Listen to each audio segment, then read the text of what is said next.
Well, when it feels like 1,000,000 degrees over the summer here in Arizona, Seaworld is inviting you to come visit them and all the wonderful animals out in San Diego. Seaworld Animal Ambassador Todd Glazebrook has brought us just a few of the animals they have at the Marine Park here in studio, and it's amazing. I feel like I'm 12 years old again, so I couldn't imagine what it would be like for a whole family to come out and experience the park. First, thank you for coming, Todd. Oh, it's our pleasure. Thank you so much for providing us the opportunity. Yo, tell me, what is going on out at Seaworld? I know we've got a couple of the animals here, right. but I'm sure you guys have so much going on. Well, the next big thing on our plate is Summer Nights, and that happens every year. It starts, I think, May 23rd this year, so around Memorial Day, and goes all through summer until Labor Day. Summer Nights has everything that we have all year long during the day, but special things at night. We have special shows you can't see during the day. We have fireworks. We have entertainment. It's really spectacular. All of you Arizona people, it's a lot cooler out there. Well, it's even cooler at night. So you got to come out and check out SeaWorld during the summer. I think that's so cool. And you know what I thought was really cool today? You brought like a whole group of people, all the handlers for all the different animals. It takes so many people to make this such a successful place. And one of the things that SeaWorld does that I think is so wonderful is animal rescue. Yes. So how many animals have you rescued this year, would you say? Well, this has been really a crazy year. I can't think of any other way to describe it. This year, in 4 months, we have rescued over 700 marine mammals. Oh my goodness. In a normal year, it's about 200 total. Most of these are emaciated and dehydrated sea lion pups from last year. They're not even a year old. And they're coming up on shore, and they're very, very hungry, and they're in need of help. So SeaWorld has the resources and the dedicated team and skills to take care of these animals. I think we're looking at some B-roll right there. And you can see them down on the beach. We get calls every single day. Some days we get 24 animals in one single day. So they're all being taken care of with medical care, with food, and some of them need to be nursed. And then also with hydration therapy. Once they're all better, they go back out into nature, and we've actually released dozens already. So it's been successful, but it sure is a lot of work. So that is your goal. Your goal is to give them a little TLC, give them the medical help, and then get them back to their original SeaWorld's home. rescue program is always #1 priority is get the animals back out into nature. Very seldom are they what we call non-releasable, and that's a call that's made by not only SeaWorld veterinarians, but by the government and outside agencies. So it's not something that we can do on our own. It takes a village to take care of all these animals. It takes a village, including one of our handlers. That's What right. is she bringing us right now? Well, this here is a chameleon. This is a very special type of chameleon called a Panther Chameleon, and it is from Madagascar. So it is Earth Day today. Did you guys know that? Yes. So today's the day. We celebrate Earth Day at SeaWorld every single day by taking care of the environment. But we're going to take a trip around the world, starting in Madagascar with this very beautiful lizard. Now, many people think about chameleons. What's the first thing you think of? They change color. They change color, right? And it's true, but they can't match anything. So if I put the lizard against your dress, it's not going to be purple spotted. No. They can only change into the colors that they already know how to do. And they tend to be kind of green, but they actually don't always just use it for camouflage. Sometimes it's to communicate. This lizard, if it's fighting with another male, will actually get as bright as possible. The bright one wins. The dull one turns brown and walks away. Really interesting about this species, too, the female will get stripes when it's pregnant, and that tells other males, hey, hands off.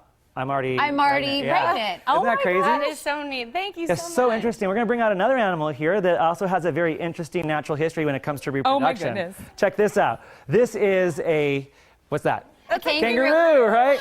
So this is a red kangaroo from Australia. It happens to be the largest marsupial in the world, and of course on the island of Australia. So we're moving a little bit east with that. Now kangaroos have pouches, right? Only the females, and they have such a strange natural history. Once a female kangaroo is an adult, it can be pregnant the rest of its life. There are 3 stages of offspring at one time. A pregnant baby inside their belly, they will have another one in the pouch, and then one that's called a foot because it's walking around and still nursing in the pouch. So they are only pregnant for 33 days before that jelly bean-sized animal comes out and actually goes up into the pouch. But I have something very special to show you. I'm going to have Sammy go ahead and pick up Cassidy, and we're going to look inside her pouch and see what we can see. You guys come on over here. Oh my goodness. Okay. So nobody look at me. I'm totally freaking out. don't freak out. I hope you're ready for this. Look inside. I'm going to cry. We have a little baby Joey. Look at that. So this Joey is only 4 months old, but in 1 more month will actually be coming out of the pouch. Now, and he can stick his head out already, and they can already start to graze at that time. By 4 months, they're walking around the ground, but hopping back into mom's pouch for safety. At 8 months, they come out completely, and then they will still nurse until they're a year.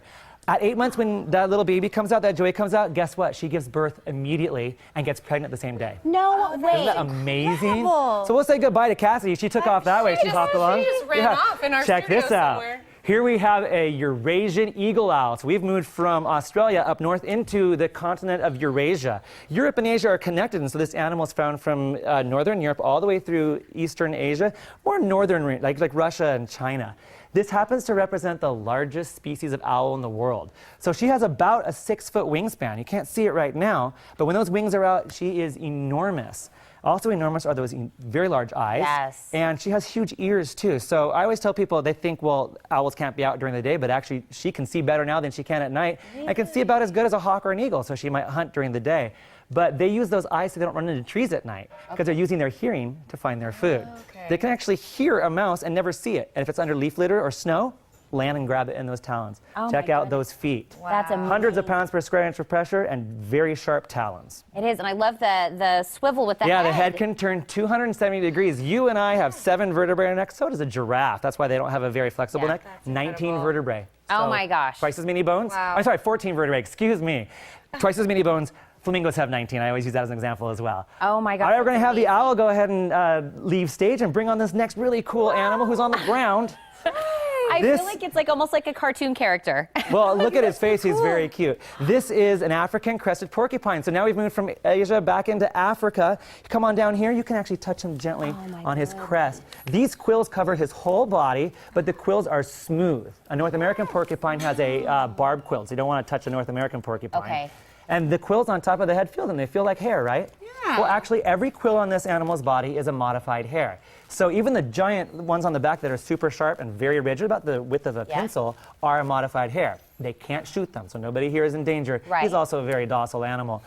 They are hair, so they can be left behind if, let's say, they back into a predator like a lion. Well, then those quills get stuck in the lion's paws, and this guy runs away while the lion's pulling them out. Okay. Very passive animals. They are not aggressive, so they never try to hurt somebody else. They only use this to protect themselves. And what they do first, rattle the quills, put them up, and even stomp their feet to say, hey, leave me alone. I love that. Look, Plenty he's of just warning signs. eating an apple and hanging out. Yeah, I love it. Isn't it cute how they put the apple in their front paws like that? Like a little human. Yeah, well, they are a rodent. They're the 3rd largest rodent in the world. Huge nose, beady eyes, really big whiskers, and they have feet just like other rodents do. Excellent diggers, and those to hold on to objects with their feet. I love it. I know we've got 2 more we want to do have definitely some get more to. coming out here. So this next bird is coming out. This is a vulture. This is a turkey vulture, and this is the first animal that you could see out here in Arizona. So this is a North American animal. We've moved into the New World, and this species here is very important because it helps to clean up the environment. So they are nature's cleanup crew. They eat carrion or even roadkill out here. They do not kill their own prey, so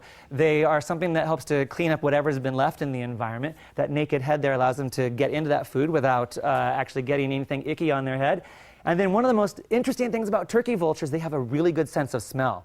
Most birds have almost no sense of smell and really a poor sense of taste. But from 200 feet in the air, this bird can smell a carcass on the ground, and he's the first one to get there, but you know who follows him? Every other animal that wants to take advantage. So down in the tropics, king vultures, black vultures here in North America, even condors will follow them. Wow. Todd, So we have one more really important and animal. I don't want to run out of time. Yeah, we've got to bring this next animal out. So bring them all the way out here. Really quick, just to see, I've been dying to meet them. These are our signature animals. Here are Pete and Penny penguin.